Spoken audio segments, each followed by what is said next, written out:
சேவை செய்யறதுக்கு 2 டம்ளர் இட்லி அரிசியை வந்துட்டு ஒரு 3 மணி நேரம் தண்ணி ஊற்றி ஊற வச்சிடலாம். இப்போ பார்த்தீங்கன்னா நம்ம அரிசி நல்லா ஊறிடுச்சுங்க. இதை நல்லா வாஷ் பண்ணிவிட்டு நம்ம மிக்சியில் போட்டு அரைச்சி எடுத்துக்கலாம். வந்துட்டு நம்ம மாவு அரைச்சி எடுத்தாச்சுங்க. இந்த மாவை வந்துட்டு இப்போ இட்லி தட்டில் வந்து இட்லியை ஊற்றிக்கலாம். இதை வேக வச்சு எடுத்துக்கலாங்க. பார்த்தீங்கன்னா நம்ம இட்லி சூப்பராக வெந்துருச்சு.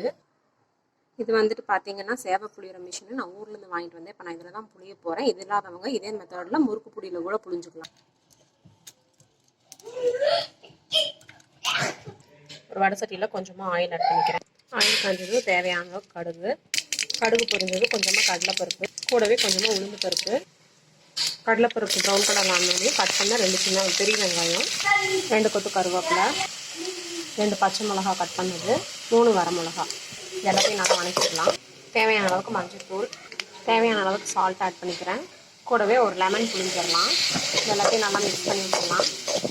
இதெல்லாம் நல்லா வணங்கிருச்சு. இப்போ வந்து நம்ம புளிஞ்சு வச்சுருக்கிற சேவையை வந்துட்டு கொஞ்சம் கொஞ்சமாக இதில் ஆட் பண்ணி வணக்கிடலாம். கடைசியாக கொஞ்சமாக கொத்தமல்லி தூவி மிக்ஸ் பண்ணிக்கலாங்க. இது பார்த்தீங்கன்னா நாங்கள் வந்து கோயம்புத்தூரில் சேவைன்னு சொல்லுவோம். சில பேர் வந்து இதை வந்து சந்தகன்னு சொல்லுவாங்க.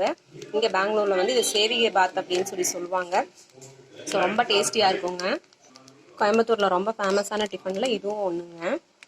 இன்றைக்கி எங்கள் வீட்டில் என்ன டின்னர்னு பார்த்தீங்கன்னா சுட சுட சேவைக்கு கூட வந்துட்டு பார்த்தீங்க அப்படின்னா வரமிளகா போட்டு அரைச்ச தேங்காய் சட்னிங்க. இதுக்கு சாம்பார் கூட ரொம்ப நல்லாயிருக்கும். என்னால் வந்து இந்த வீடியோ வந்து ஷார்ட்ஸாக போட முடியல. ஏன்னா வந்து இது பெரிய வீடியோ. எனக்கு வந்து தொடர்ந்து சப்போர்ட் பண்ணுங்கள். என் சேனலை சப்ஸ்கிரைப் பண்ணுங்கள். நான் இன்னும் நிறையா புது புது ரெசிபிஸ் போடுறதுக்கு ட்ரை பண்ணுறேங்க. தேங்க்யூங்க.